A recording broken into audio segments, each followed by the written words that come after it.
I'm Abby. And I'm Uchenna. And this is Shine Your Eye, a podcast about the good and the Wahala, here at home, back home, and around the world. So join us as we inform, inspire, and enlighten all that shines bright in our community. Hi, Abby. Hey, Uchenna. Long time no see. Right? It's been weeks. Seconds, actually. How are you? I'm okay. I'm hanging in. Yeah, okay. Well, I have a word for you that helps you to hang in. Okay. Well, I don't know. You let me know after I tell you. Okay.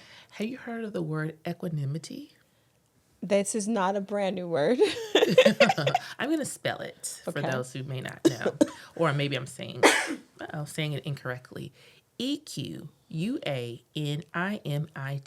equanimity. Equanimity. It's mental calmness, composure, and evenness of temper, especially in a difficult situation. We all strive to be that. Equanimous? Is that the word? I don't know. So it means you're unbothered, unrushed, unshaken.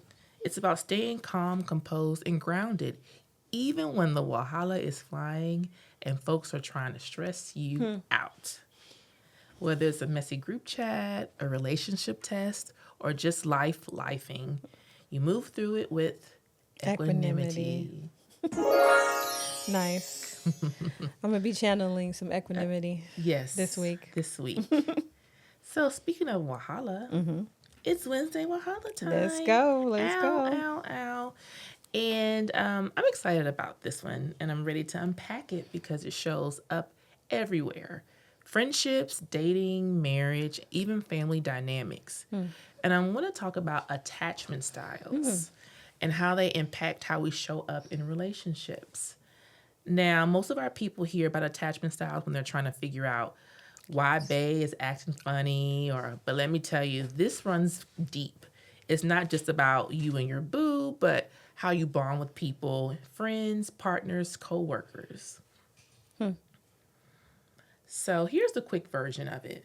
Your attachment style forms from how your caregivers responded to you and your needs when you were a child. It helps shapes whether you feel safe getting close to others or if closeness freaks you out. And even though we think we outgrow childhood stuff, hunty, attachment styles will follow you right into your adult relationships. Absolutely. This comes up for me kind of often, just how I move in the world in different relationships, romantic and friendship. And this is something I just happened to see an article about it or maybe a podcast about it recently. So it made me do a deep dive. And so I wanted to discuss it. So there are 4 attachment styles, 4 main ones. Secure attachment. You trust easily, communicate openly, and handle conflict well. You can give and receive support in friendships and relationships. The second one is anxious, preoccupied attachment. You crave closeness but fear rejection. You can become clingy, jealous, or constantly needing reassurance. The third is avoidant, dismissive. You value independence over intimacy. You might struggle to express feelings or avoid emotional closeness altogether. And the fourth one is disorganized, fearful, avoiding attachment. You both want and fear intimacy, and you can push people away even when you deeply want connection. Any one of them sound familiar to you or one that you can identify with? They all sound familiar. Right. Because I've read on this topic a lot, especially when I was single. Because I feel like I tended to be with people who were avoidant probably and say they want closeness but always push away, like I don't know, it just seemed like they just don't have time for this, or their actions don't follow what they seem to be saying that they want. So I remember reading about this a whole lot. But it also comes up with, like you said, like with babies, and that's where it forms. Right. And having one, I'll be wondering, like, when does it come in? Like, again, nature versus nurture. Was this kid born to be like, no, move back, which is what she does to people. Letting you know her boundaries. Yeah, right? she's a boundaries person because she got some chubby cheeks and people always trying to. She's like, no, don't touch. I love it. So let's talk about friendships and how this plays a part. Because this is where people don't always realize their attachment style is playing out. The secure friend is consistent, supports you through hard times, and respects boundaries. The anxious friend may need constant assurance or get jealous if you spend time with others. The avoidant friend may flake on plans, avoid emotional talks, or disappear when you need them. And the disorganized friend may pull you close one week, then distance themselves the next, leaving you confused. Interesting. I have to say, I've thought about this a lot with relationships, like romantic relationships. I've thought about it a lot with parenting, but I have not thought about it very much in the context of friends.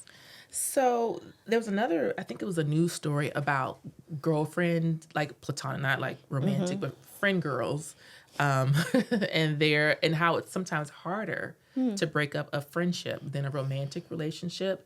Because typically they may last longer. You're probably sharing more intimate things. And so it can be very difficult to end a friendship. And so that was something else I thought about and how they may show up.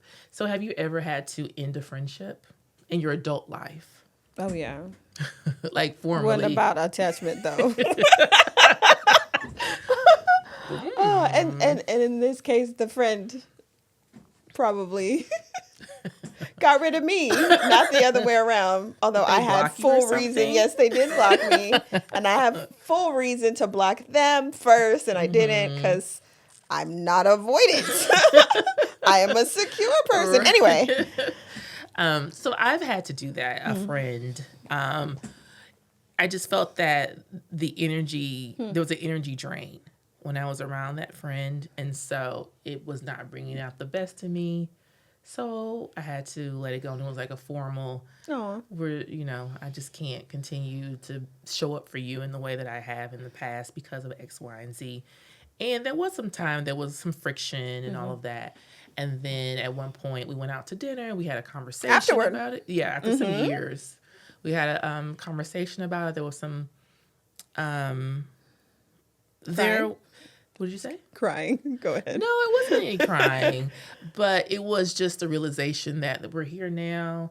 And if I see that, when I see her, things are, good, cordial. And, I'm happy to see where she is now and all of that. But, so I've had that. And it was difficult, but necessary, very necessary. I do think that it's like completely adult to recognize that that's happening, because I feel like we all have friendships where that person, you take them in doses, right? And I think that that's an adult thing to do. Right. And to know about a specific person in your life, and I'm sure we're all that person for somebody. But then if you consistently interact with a person and it is not a positive experience for you, like maybe doses needs to go down to zero. Right. And making that decision and knowing yourself and knowing them enough to make that decision is like a completely adult, grown-up thing. And it doesn't sound fun. But I actually had a lunch with someone who we went to law school together. And we don't even hang out like that. But I've been on a quest to talk to other people in my profession to find out a little bit about what they do and why, et cetera. So I went to dinner with her, and it was such an amazing conversation. And somehow we got to relationships, and there was a relationship in her life that was platonic but didn't start that way. Okay. And she was talking about how she's not dating much.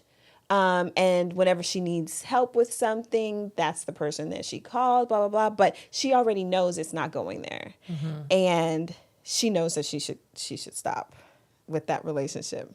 Why? Because they started out as not platonic. Okay. Right? And I mean, people have their own thoughts about whether a man and a woman can be friends and whether the other person still had feelings, but they weren't Probably. reciprocated. I get it. So she knows that marriage ain't in it. I see. He says the same thing, like says that he agrees. But like, if you're still present, then it's possible they're pining, right? And in this case, she knows that that's probably what's happening. And if you calling him all the time and y'all talk all the time and whenever you need something, you're calling him, you're not leaving room in your life for somebody else to come fill the spot you want them to fill. That's very true. And I actually feel like that's what happens with friendships too. Like if a person is always draining you, like I've had my quota of people today because I just interacted with this person. I'm gonna just go be in this corner, right? Like if they're always doing that to you, then you might need to let go, and you'll have just openness and room for others, or just for yourself. And it should not be an attack or sentence attack on that person. It's just that you're just different you're not people. There right now. Right. You're just right there. Not there right now. And that's just how things are. And so, of course, we talked about romantic relationships, and they definitely show up there. So secure relationships is you're able to love freely and trust your partner. Anxious, you're texting 3 times a day. When they don't answer, you may even have, what's it called when you, location on 24/7. You're always checking. That could be some anxiety there. Avoidant, you struggle with letting your partner in emotionally. Too much closeness can feel suffocating. Or disorganized, you want closeness but fear it. And you might self-sabotage or create drama to test the relationship. So I recently ended a relationship. It's been about a month or so. And after I decided I was no longer going to speak to that person, man, I started feeling so good. Like same phenomenon. Like the birds were chirping and I just felt so much lighter. And I felt like that, and I'm not saying I'm perfect or anything like that, and I'm 100% secure and all that, but disorganized and avoidant and a lot of testing, and I'm just like, I don't need that in my life. And so, yeah, that's just an off. But I felt it, and then when I've felt it and been able to like, okay, no, this is not working for me. This is not in my best interest. Then I just felt a lot better. Because sometimes you're in a relationship and you feel like, oh, woe is me. I'm so sad. But girl, I was so happy. That's a sign. I mean, I'm trying to remember what I know on this, but there are pairings of these that work out well and pairings of these that are doomed. Right. Like 2 avoidant people probably like that, but will never be close. Right. And then like an anxious person and an avoidant person, like that's gotta be doomed too, right? Like because the person that's avoidant doesn't want to be close, and the person that's anxious wants closeness and they'll never get it from this avoidant person. And a secure person is probably a good match for both the anxious and the avoidant in a way. Like you never have to deal with anything deep, right? Is that what we're saying or no? Well, the secure person can make things better for the anxious person because they're like, okay, you want to check in 3 times? I'm here 3 times. Right. Like it's not a big deal to them, where I think if you put 2 anxious people together, they would not be able to meet the other's needs probably because there's just not enough reassurance I can give you. I need my reassurance. So it's interesting because, like you said, this is not an indictment on people. It is what it is. Therapy is sometimes good so that you can come to grips with what you are and know what you're doing so that you're doing what will get you what you want. And stop doing the stuff that's not serving you. Right? So maybe that means I actually like this person, so I should call her, or I should answer the phone, or, like whatever it is. I would hope that therapy would help you be able to do that. But anyway, my point was just that I think that there are pairings of these that do not work. And also, even if you're a secure person, I think secure and secure makes a lot of sense, right? Right.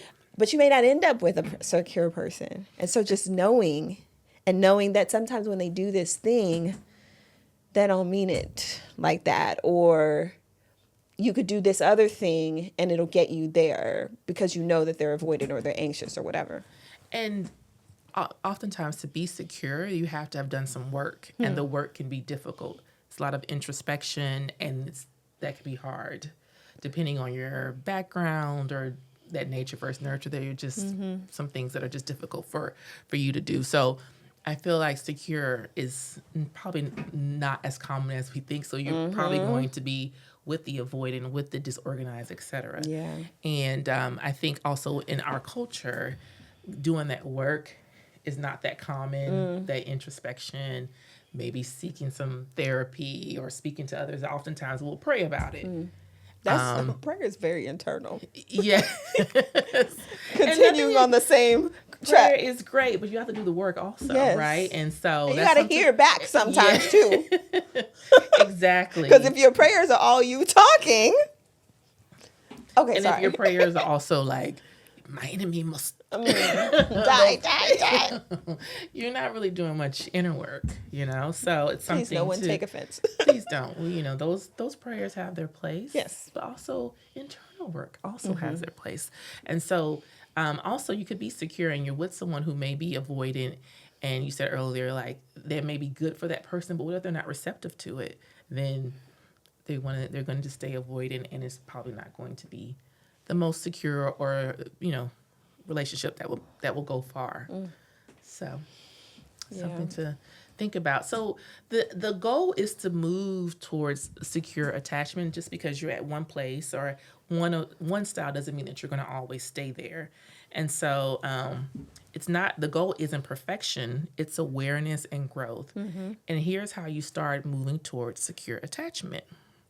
Notice your patterns in friendships and relationships. So pattern for me, like you said earlier, also my like avoidant. And I think that also comes from, my background too, with my father, always working, always doing this and that, and not always around. And so I found that to be fine, but that's also avoidant to some extent. Communicate openly about your needs and your triggers.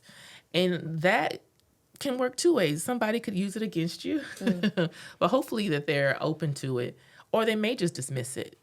Yeah. One quote I remember about, it was a couple saying, it's, you need to tell your partner your triggers, but it's up to them to push that button or not.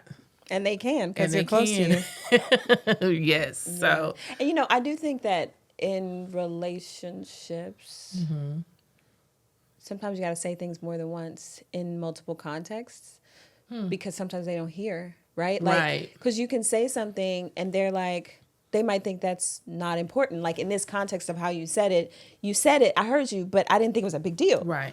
And sometimes you have to say things more than once in different contexts. Different ways, yes. So that they'll understand. So like, what's a good example? We're dating and I call you and you don't answer. It's okay. You could be busy. I need a call back when you're not busy anymore. Exactly. Right? Like that's a simple thing to me. That's common courtesy. But to some people, it's like, of course I'm fine. Of course I'm gonna see you soon. Right. Like it's not that big a deal. But if I'm the type of person, like, because let's just be for real. We said at the beginning, attachment comes from how you were raised, how your people did you when you were younger, and you have no idea. Like if my father wasn't there when I was growing up at a certain part of my growing up, and I have no idea why that wasn't me, right. But I have a fear of being left, of not being taken care of by the person that's in my life. Exactly. So if you keep leaving, right, and you don't tell nobody, like it's okay if you need to take a break for something, right? Like, and everyone's allowed that, but you might need to communicate to me that I'm taking a break. I am not leaving. Right. Or I just need some space for a second. You're allowed space, but you might want to tell me, because again, your space feels like leaving when you know that is my truth. and you're not trying to communicate to me that you're trying to leave, then if you tell me, then I know I can, what position I'm in. Right. So. And the part is, if they do leave, that when they come back, that you address it. It's just not just okay off the table, but there's still something there. And I hear you on that, because some people, I remember one of my sorority sisters, we were talking about a relationship some time ago, and after an argument, the guy would leave. And I think she said that the term she used, he's a fleer. That's what she said that. And so leave and then come back after some time. It could be hours, it could be minutes, it could be days. And then there was nothing to be discussed. He's good again, but I'm not. But I'm not. And there's still things that need to be discussed. And okay, you move on, and then it's just something under the rug, and you move on, and something else happens, and there's just more, and then it gets bigger and bigger and bigger. And for you, your load is lighter every time you leave. And the load that you lightened is over here, because every time you leave, it's building up. Exactly. And you think, what's the big deal? It's all those times you've left. And then it could be like an eruption. Yes. Because that needle on the haystack. Exactly. Yes. And then it's just a big ordeal. Whoa, you're overreacting and all this stuff. But it's just been piling up. I guess that's that avoidant relationship or attachment style. Next, learn how to self-soothe without demanding constant reassurance. Self-soothe. I don't know if that's probably something I'm still working on, self-soothing. And I think self-soothe is one way. Okay. But I will tell you, sometimes a good conversation with somebody else can fill this void. Now, when a word. Yep. I remember getting married and at other people's showers, and they're like, don't spread your business, blah, blah, blah. And that advice is real, but it also feels like it's a hindrance because sometimes you need to talk to someone. And the way you know that you needed to talk to someone is you talk to someone and you feel better. I don't need to blow up on you no more, significant other, because I spoke to my mama and I felt better. And she made me understand that this happens and you're not a bad person. So I'm good. Sometimes that's what you need. And hopefully eventually you can understand that in yourself and it is self-soothing, but sometimes somebody has to tell you. And one of the realest things of motherhood is talking to other mothers about certain things and them telling you, oh, I remember that. I'm not alone. Same thing in marriage. You talk to someone and my husband puts the plate right next to the sink. Mine too. Did they go to the same school? Oh, he's not being exceedingly inconsiderate. Right. That's just how they were built. Okay. I won't be as mad at him, So anyway. And I think going back to what you said, the importance of having good counsel around you. So you have to have the trusted people who will give you good advice and will keep it private. They won't go spread it around and put something on Facebook. Right. And they also won't hold a grudge against your significant other. That's very important because that will stop people from speaking out. I had a friend who said she wouldn't speak out because she was scared that people would look at him differently. So that's something very important to think about. Practice being vulnerable. If you tend to shut down. That's real. And I had something.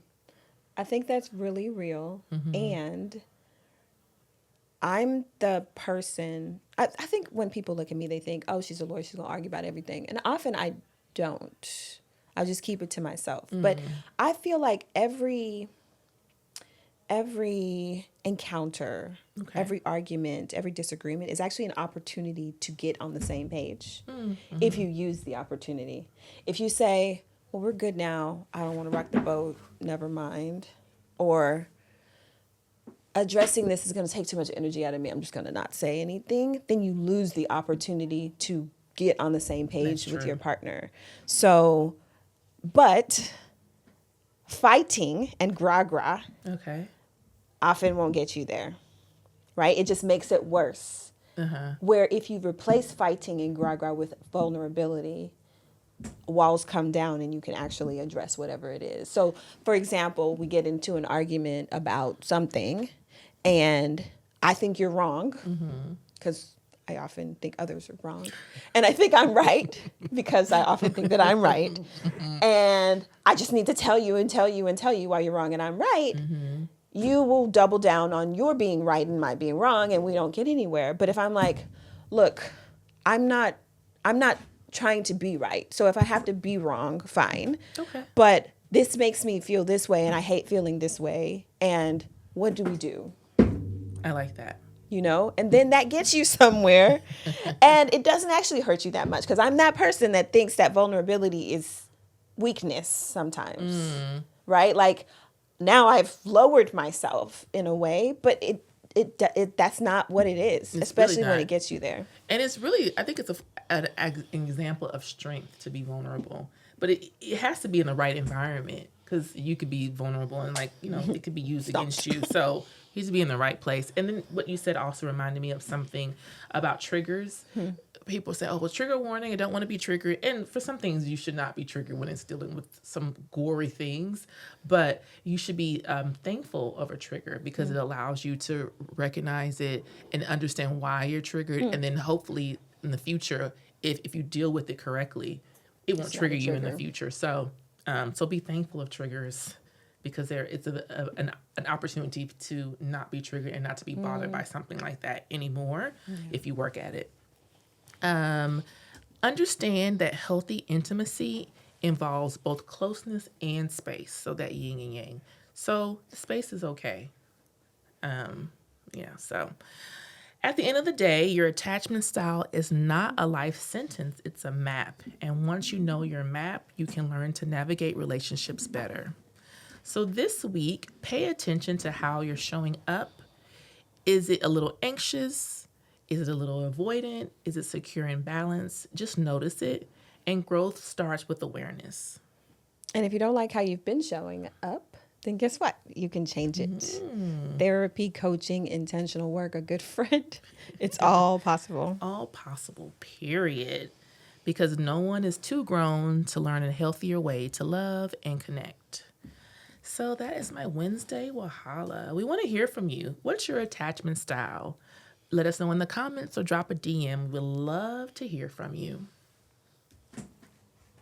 So today, our praise report is about a gentleman that goes by Mixmaster Brown, but his name is Ekpenyong Brown Otu. I know him. Yay! He is the subject of our praise report today. Okay. Black Boy Joy. So many people know him as Mixmaster Brown, Yes. DJ Mixmaster Brown. Yes. But he very recently ran for city council I heard. in Fulshear, Texas. Fulshear. Where's Fulshear? It is, God, is that more west? West Texas. West of Houston. West Houston, Not yeah. West Texas. West of Houston. West of Houston. Yes, keep going down West Park Tollway to where it used to end and just keep going. And just keep going. And keep going. going. That's Fulshear. Uh-huh. He ran for city council, and unfortunately, he did not win. Okay. But he had the courage to run. And as a Nigerian in the Houston area, but really anywhere in America, I think it takes courage to run. It does.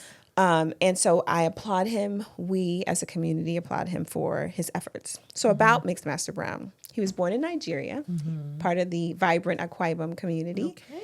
He rose to prominence in the U.S. as a pioneering Nigerian DJ, especially in, I think it's DMV. It could also be Really? Atlanta. I didn't know that. Yeah, he Okay. moved here. He's not like a bred Houstonian. Right. Oh, I didn't know that. Okay. I went from not knowing him to knowing him because he had just moved.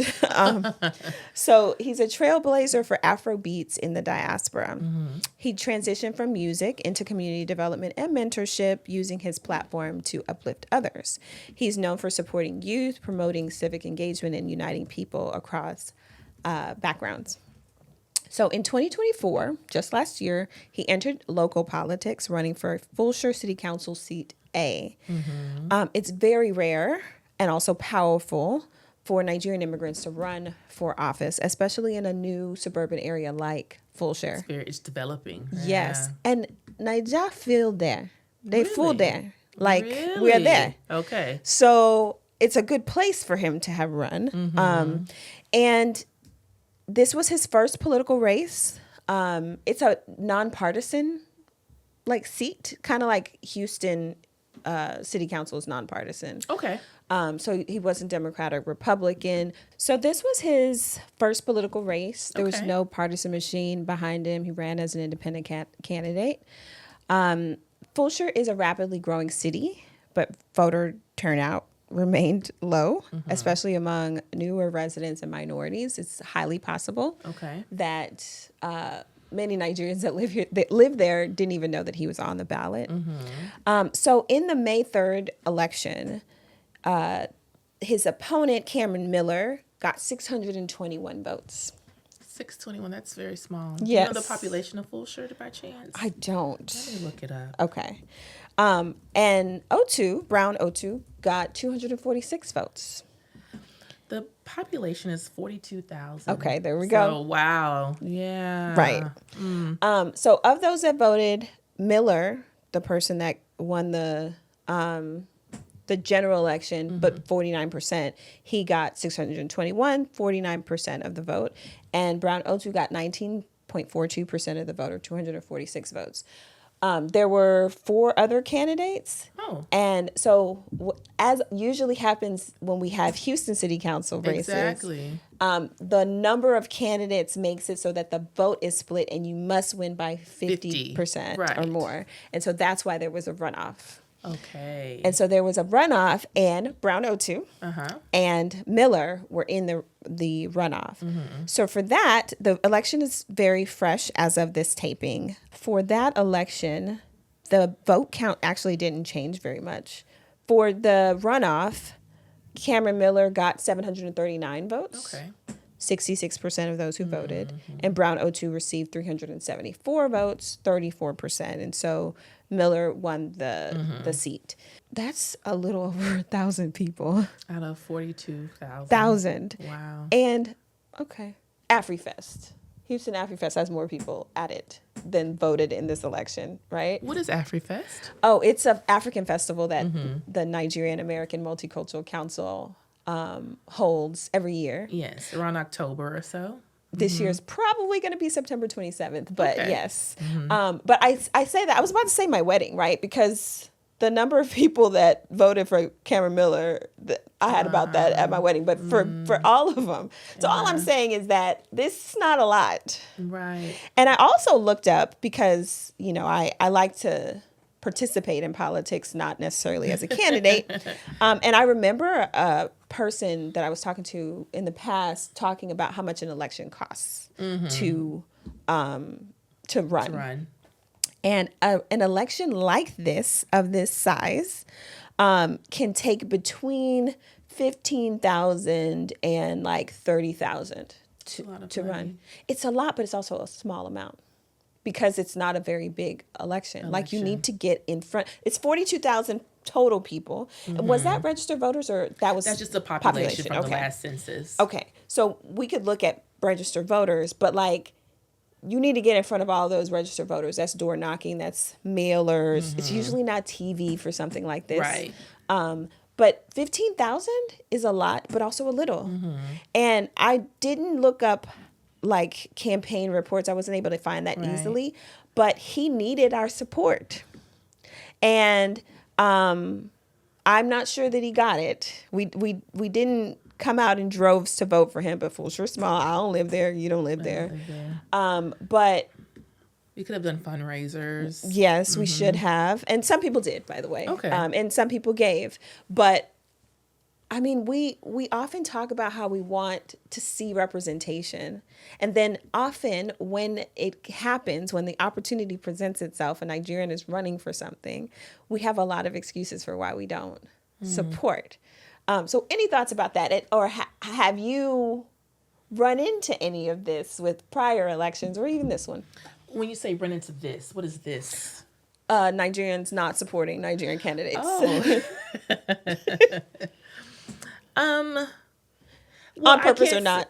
I will say that I don't think I've had much opportunity to support Nigerian candidates. But when I do see one, if they're on my ballot, they get my vote But I don't think I've had much conversation because, living in the city of Houston, I've maybe seen 3 in my voting career. And I vote every election. It could be bus monitor. I'm voting. I'm one of those people. My dad taught me the importance of voting. So I'm one of those constant voters. I will vote on everything.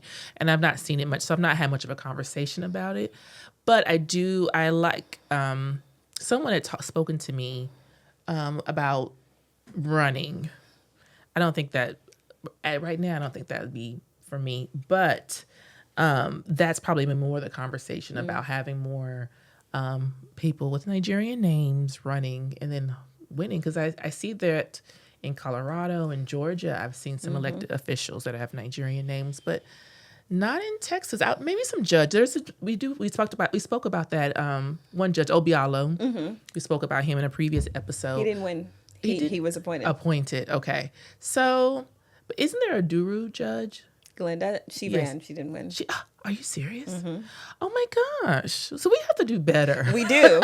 Because I know that there is an elected Nigerian in some office in Texas. I cannot remember who it is, but there's at least one. Okay. And we have not elected, but at least serving public officials somewhere in even Houston, probably appointed as associate judges like Judge Obialo. Or other elected officials. But rallying around our Nigerian runners, we have not done a good job, in my opinion. And look, we don't all live everywhere, right? We can't, by definition. So if a person's running in Houston, a lot of our community is outside of the belt, outside of 99 even. Yes. So we're not going to live there, but we have to in my opinion, if we want to see our people in office, we have to treat it like a service of songs, like a graduation, like a wedding. We need to spray them from afar with money towards their goals. Like, we need to donate. And I remember my husband was talking to someone about how much he raised. It should be public information. I just couldn't find it. And we weren't giving, and, we decided that we would, but I don't think that a lot of people have. And the timelines are often very short, so a lot of people just didn't know. Okay. And so we also need to be the ones that are sharing and talking about it to our people at church and at mosque and in the group chat, et cetera, positively. So anyway. I think some of that has to be on the person that's running, and I'm not speaking about Brown in particular, just in general, about galvanizing your community and your group of people, going to the different village meetings, the churches. We have all of that, and when I go to church and I go to the African American churches, there will be politicians that come and speak and do that. I don't necessarily see that in my Nigerian churches. So I think that some of that may need to be also hiring someone who is well versed in running political campaigns. If you have the funds to do so, that's something else. And then using that, because I think that we may need to start with that. Having a well-run campaign from grassroots. Yeah, absolutely. Which takes money. Money, coins. But a lot of us have coins. Yes, we do. We have it. We done talked about this in the prior episodes. We got coins. We got coins, yes. And we have degrees. Yes. So I think it's just we need that right person to do it. And maybe it's me.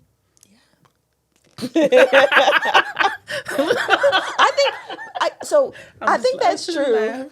But also, I'm trying to impart that every one of us, to get to 15,000, if all of us did Barack Obama's method of sending 10 or 20 or 50, it would make a dent in what he was trying to do. Because I think oftentimes people hear, oh, so-and-so needs blah, blah, blah. If it's not 100, if it's not 500, I don't feel like it's going to make any impact. Right. But I will tell you, I think that the $20 in a race this size can help. Yes. That's another sign that can be in somebody's yard. Or it's another mailer that can get to 10 houses or whatever. Correct. So even the smallest way, And even without them coming to us, right? Like, I know that we all want them to come to our meeting, come to my church. We got like 100,000 churches, Right. That's true. right? Like, and they have jobs plus the campaign. So either sending the email and inviting them to your church or sending a 20, like, I think we need to do more. Also, making allies outside of the community is another one. Oh, yeah. I think we're also For trying the to be very candidates. insular. And then also I was blessed enough to be able to go to Sheila Jackson Lee's funeral. And I didn't know that she did not win her first 2 or 3. I know first 2, maybe. It may be 3. Her first 2 runs at least. And so if you run, I hope Brown will run again. And, eventually he'll get there. Yeah. Amen. So we made this a lot about politics and supporting our people. But Right. Ekpeyoung Brown O2, we salute you, sir.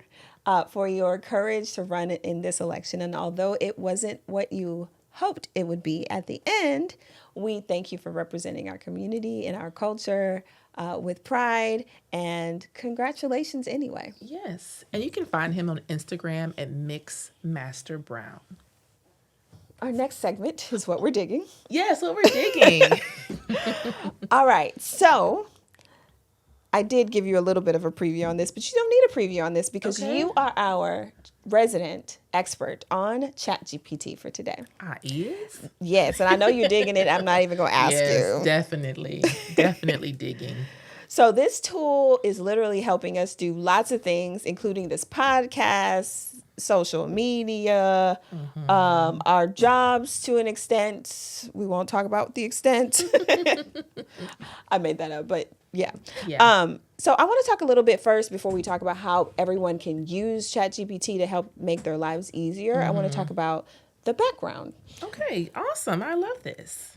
So ChatGPT was created by OpenAI, Yes. a company based in San Francisco. It was founded in 2015 by, do you know who founded it? It starts with an A. Altman. Yes. Sam Altman, who is its current president CEO, but also Elon Musk. Yeah. He's a big investor, wasn't he? Yeah, he was there at the beginning. Yes. It started with one big mission: build artificial intelligence that helps everyone, not just the richest or the most powerful, even though they're like among the richest and the most powerful. Today, OpenAI is known for developing some of the most advanced AI models out there, including the one we use a lot right now. So what is AI? AI stands for artificial intelligence. It is tech that can think, or more accurately, process information and learn like a human. It doesn't feel emotions or know your secrets, but it can write, solve problems, analyze information, and even hold a conversation. ChatGPT is a generative AI. So we talked about AI like robots, but ChatGPT is a generative AI. So that's a step further. It actually creates things. That's the generative part of AI. So it can create text, images, code, even music. Tools like ChatGPT, Google Gemini, Microsoft Copilot can generate fresh content based on patterns they've learned from massive amounts of data that they've been trained on. Large language models, right? LLM, yes. So the rise of generative AI. So I said that ChatGPT was founded, or OpenAI was founded in 2015. In 2022, ChatGPT went public in late 2022. It hit 100 million users in 2 months. That's the quickest ever in history of technology. Yep. It's crazy. And since then, people are using it for school, work, side hustles, parenting, content creation, even therapy, meal plans, workout plans, wedding speeches. So let's keep it real before we start talking about how to use it. Yesterday. Did you notice this yesterday? Yesterday, what? Yesterday, which as of this taping, it's June 11th. On June 10th, ChatGPT had a massive global outage. Did I not use it? But my chat GPT has been glitching for the last several days. And Okay. I've been not happy with it. Yesterday, I put in several things that I wanted to make content on, and it just kept coming back like this isn't working. I can't remember the exact thing. What time of the day? I feel like it was in the early afternoon or something. Wow. Okay. I must have missed it. I just decided I'm not doing content right now. I cannot think. I cannot process. I can't. I was like, do it myself. I'll do this later. Ooh, what? So it was offline for several hours. Really? Everyone from teachers to techies to podcast girls were scrambling. Reports say hundreds of thousands of people were affected. Where was I yesterday? I know, right? I think I just happened. I mean, because if you're working, you're probably not doing this, right? And I think it happened in the middle of the workday. And by evening, I started making my content again. It was working. Really? Okay. So it's a reminder that even AI has a bad day. But when it's up and running, it's a game changer. It definitely is. Let's bring in my co-host here. Yes. So I am a big fan of ChatGPT. I do have a subscription for some time. But Abby. Oh, no. There are so many AI models, and the one that is surpassing. You want to talk deepness? Did you try it? I've tried. Well, no, I'm talking about VO3, and I just got a subscription to that. VO3. I don't even say that. I hope I'm saying it correctly, but VEO3 is Google's when they make videos. Oh, the videos look so freaking real. Interesting. To the point where I'm like, is this real or AI?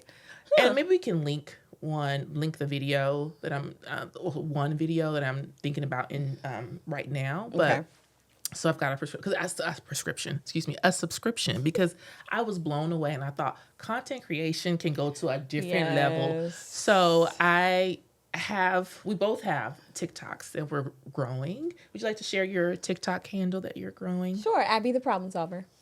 And mine is Littolingo, Littollingo.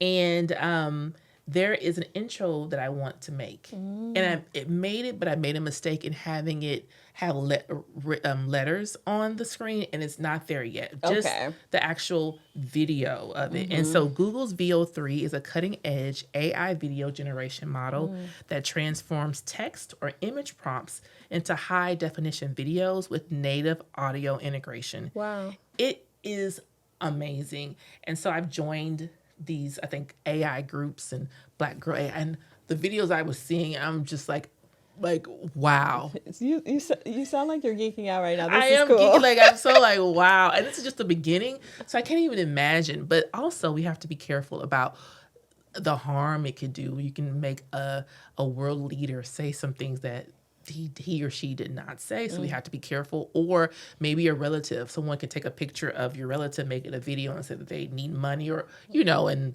you give all your money away or things like that. So we have to be very careful about what we see online. Yeah. Already we had to already be there, but to see the video aspect and someone saying something and their voice, and it could be kind of scary. So that we have to be careful, be mindful. But I'm just very geeked that I am here and alive to see this AI and where it can go, and how it'll make life simpler. And also, I was watching a podcast about areas to invest in. And I'm going to share that with you, and I'll link it here. I can't remember. It's a woman who runs the largest fund in the world, individually, and areas that she's focusing on. And a lot of it has to do with AI and all of that stuff. We'll talk about that later. But this is if you're not working with learning, dealing with AI in some capacity, you need to get on the train yesterday because you will be left behind. Yep. And I think in 2024, that was what you told me about two things: TikTok and ChatGPT. So I started using ChatGPT Lite last year. I started paying for it this year. I got an account for TikTok last year, and I'm doing things with it this year. Doing things. So for the novice, though, yes, we're going to talk about how you can use ChatGPT in particular. Oh, before I go there, I hadn't heard about VO, so I'm going to go look into that. But Gemini, I used at first, right? Remember? Yes, I was yes. like, well, I already pay for Google. I'm just going to use Gemini. It was subpar. Yes, they haven't gotten there yet. Okay. And I'll also say, just to be balanced, ChatGPT's video slash, I don't even know if it does video, but for like it's images. The dial E, but you have to. It's extra. It's extra. Okay. The ones that it does, it has been subpar, although it's already getting better. So Yes. generative AI learns. Right. So it can keep doing it badly until it starts doing it good and then doing it perfect, right? So like I would tell it to do something and it would spell Abby wrong, even though in my prompt I gave it to it right. And then it would do it again and it would spell Abby right and it would spell Thomas wrong. It's like, what are you doing? But now I've heard that it's getting better because I stopped using it. It was so bad. It's getting better, yes. Yes. All right. So for folks who are brand new to ChatGPT, where should they start in using it without feeling overwhelmed? One, I would say just you said OpenAI or ChatGPT? ChatGPT. Just go to ChatGPT or OpenAI. That's what it is, openai.com, and just ask it a simple question like whatever you're thinking about today or some kind of fact that you want to know, and just put it there because it's easier than go into Google. So if you have a question that you want to Google, try ChatGPT first. Okay. I actually say the same thing about TikTok. You can True. Google stuff in TikTok and you'll That's get very true. lots of answers. What are 3 everyday things ChatGPT can make faster or easier? Well, this may not be every day, but travel. That's a new one for me. You say you want to go from point A to point B, and you want to have the cheapest or the most direct, and it will do it for you and give you discounts. Oh, wow. Where to go. So that's travel. Okay. You should be working out every day, and I made a workout plan with ChatGPT saying what I wanted to do, where I was going, and my goals. That's another one. A third one is work. See if there's anything that you can make easier by asking ChatGPT to do for you, or school. Now with work, check your policies at work and don't put any confidential information into ChatGPT. Definitely. And probably don't access it from work. So like if you have the app, put in there, I'm writing an email to my boss and I want to say blah, blah, blah. Help me create a professional email to my boss, but that's still light. And then let it run. Right. And then copy and paste that into your email. But don't get fired over ChatGPT. Please don't, because it will do some hallucinations. That too. And that is when it gives you fake information. All right. So what I just did there with the email is my way of trying to be really specific with what I tell it. So are there any tips for getting better results from ChatGPT, like how to prompt it more effectively? Be very specific about what you're wanting, as much information as you can give, especially when you're first starting out, because you're training it. And especially if you have a subscription, it learns you more. I was shocked one day while I was trying to write a reply to something, and I was like, how did you know my tone? And it said, oh, because I know you like A, B, and C and this and that. So initially, you're going to give as much detail as possible, and then it'll start learning you, and you'll have to give less and less as you continue. And I think this was from you, but like, let's you say you have something big that you want ChatGPT to help you with. It's good to start with like build it. So I want a compendium of this in this area, right? You'll say, what is this? And it'll tell you. And then you say, well, what's this other part of this? And it'll tell you. And then, well, could you give me a list of this? And then, oh, from that list, could you blah, blah. Don't just ask it at the beginning to create this compendium of something, because it'll give you rubbish. But the more you build it and then you end there, then it will get you what you want. And you can actually always, I do this. I don't even know what the term is that you should use. I just use whatever comes to the top of mind. So remix that, regenerate that, try that again. I didn't like this about that. Exactly. Try it again. Pick apart the specific part you don't like.